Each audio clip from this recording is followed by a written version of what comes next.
ओम शांति। आज 21 जून है 2025। परमात्मा ने कहा कि अब तुम्हें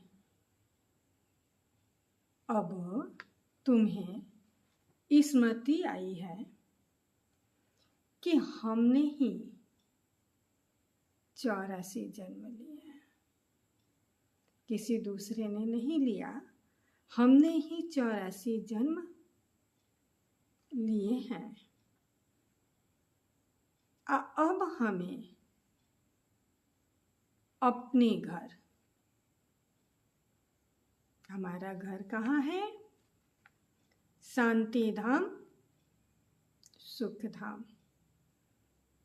तो अब हमें अपने घर जाना है। तो कोई भी हो, जब अपने घर जाना होता है तो क्या करते हैं?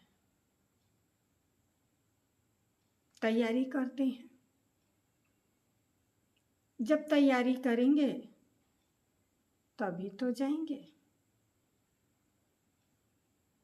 बिना तैयारी के तो घर जा नहीं सकते।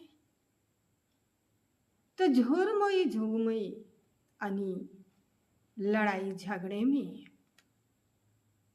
अपने समय को बर्बाद नहीं करना है। इधर उधर में अपने समय को बर्बाद नहीं करना है, क्योंकि इस दुनिया में हम क्या बन के आए हैं? मेहमान बनकर आए हैं। अब मेहमान क्या करता है? अगर किसी के घर पहुंचता भी है और वहाँ झगड़े हो रहे हैं, कोई बात विवाद हो रहा है, तो मेहमान यही कहता है कि भाई मुझे इस बीच में नहीं पड़ना है। तो हमें परचिंतन में, लड़ाई झगड़े में नहीं पड़ना है। अपने को क्या समझना है? मेहमान समझना है। जब हम मेहमान समझेंगे तो हम परचिंतन, अपर दर्शन से मुक्त हो जाएंगे। अभी हम बच्चे कहाँ बैठे हैं? संगम युग पर बैठे हैं। संगम एक दूसरे का मिलन होता है, उसे कहते हैं संगम। तो यहाँ पर आत्माओं का परम पिता परमात्मा से मिलन मेला होता है, मिलन होता है। तो हम कहाँ हैं? संगम पर बैठे हैं और सुनते हुए भी, देखते हुए भी हमें, क्योंकि सुन भी रहे हैं कि कितना हाहाकार है, देख भी रहे हैं कि कितना हाहाकार है, लेकिन फिर भी हमें उसमें नहीं जाना है। लोग तो हम अच्छा करेंगे तो भी और बुरा करेंगे तो भी, अच्छा तो कोई कहता नहीं है। इस पर एक कहानी है कि एक बार एक पिता अपने पुत्र को लेकर जा रहा था और साथ में गधा भी ले जा रहा था। तो बच्चे ने कहा, पिताजी थक गए हो, गधे पर बैठ जाओ। पिताजी बैठ गए। कुछ दूर गए होंगे तो लोगों ने कहा, कितना निर्दयी है, खुद गधे पर बैठा है और बच्चे को पैदल चला रहा है। पिता ने क्या किया, गधे से उतर गया और बच्चे को बिठा दिया, खुद पैदल चलने लगा। जब दूसरे गांव में पहुंचे, अब कुछ दूर गए, तो लोगों ने कहा, कैसा बेटा है। बूढ़े बाप को पैदल चला रहा है और खुद गधे पर बैठ के चल रहा है। बच्चे ने कहा, ठीक है पिताजी, आप भी बैठ जाओ। और बाप बेटा दोनों ही बैठ गए। कुछ दूर आगे चले तो लोगों ने कहा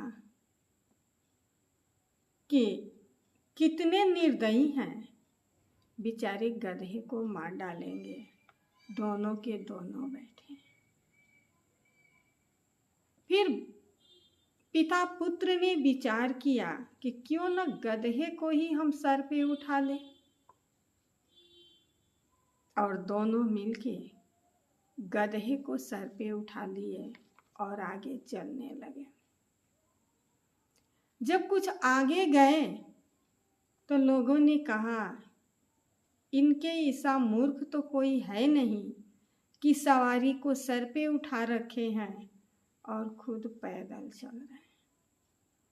इस कहानी से क्या सीख मिलती है कि अगर हम अच्छा करेंगे या बुरा करेंगे, जिनको जो बोलना होगा वो बोलेंगे ही, जिनको जो कहना होगा वो कहेंगे ही।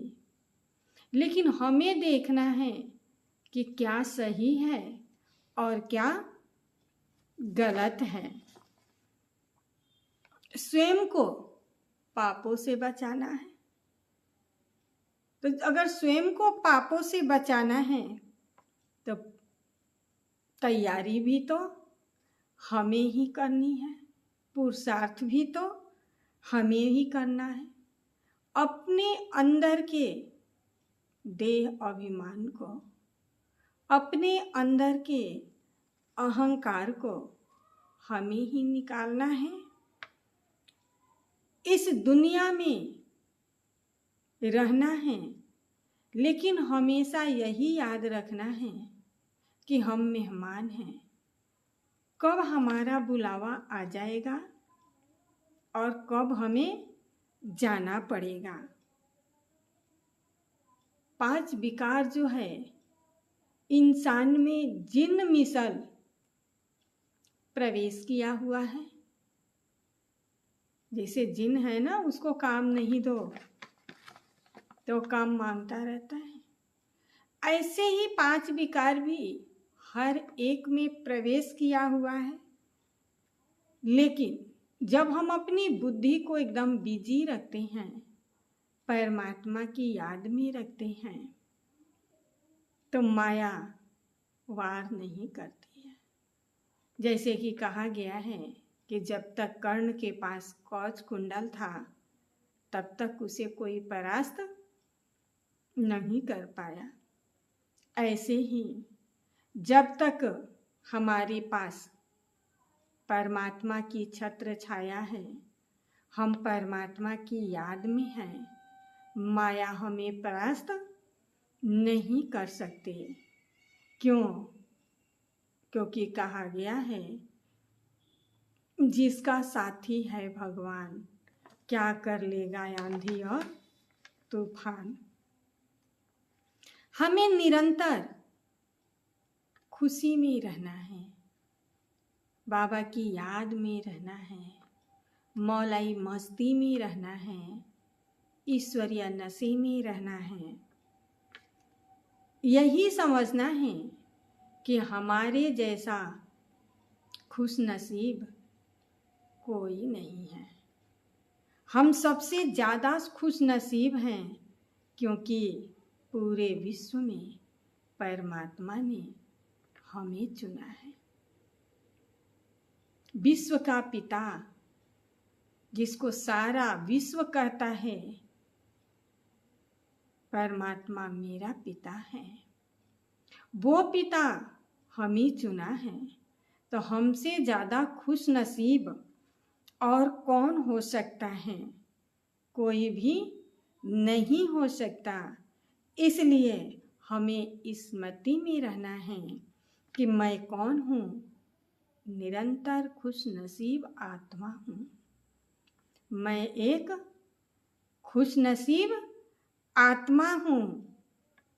बाबा की श्रेष्ठ आशाओं का दीपक हम ही जगा सकते हैं। क्यों? क्योंकि भगवान ने हमें कुल का दीपक बनाया है। और जब हम कुल का दीपक हैं तो दीपक क्या करता है? जलने का काम करता है। बुझ जाता है तो अंधेरा हो जाता है। तो हमारे आत्मा की रोशनी को हमें बढ़ाना है। अपने को कभी ये नहीं समझना कि बहुत मेहनत है। जहाँ परमात्मा साथ है वहाँ मेहनत से हम छूट जाते हैं। कोई भी मेहनत नहीं होती है। और जहाँ हमें लगता है कि हमें ही करना है तब हमें मेहनत फेल होती है। आपने देखा होगा कि कितना भी भारीपन हो, कितना भी भारीपन हो, कोई अपने मन की चीज़ आ जाती है सामने तो सारा भारीपन हल्का हो जाता है और हम खुश हो जाते हैं कि हमारी पसंद की चीज़ आ गई, हमारे पसंद के मेहमान आ गए तो हम घंटों बैठ जाएंगे, हमें फर्क नहीं पड़ता है। ऐसे ही चाहे कितना भी भारीपन हो, अगर परमात्मा की याद है तो हम हल्के हो जाएंगे। ईश्वरीय नशा वो नशा है, ईश्वरीय नशा वो नशा है कि हमें वहाँ पहुँचाता है जहाँ की हम आशा भी नहीं करते। इसीलिए मीरा को लोगों ने कहा पागल है। मीरा कहे दुनिया पागल और दुनिया कहे मीरा पागल, क्योंकि उसके पास ऐसा धन था जिस धन को न चोर चोरी कर सकता, न आग जला सकती, न कोई छीन सकता। परमात्मा के याद का धन था। अगर हर किसी के पास वो धन हो तो हर घर भरपूर हो जाएगा, हर आत्मा माला माल हो जाएगी, हर आत्मा शक्तिशाली हो जाएगी। ओम शांति।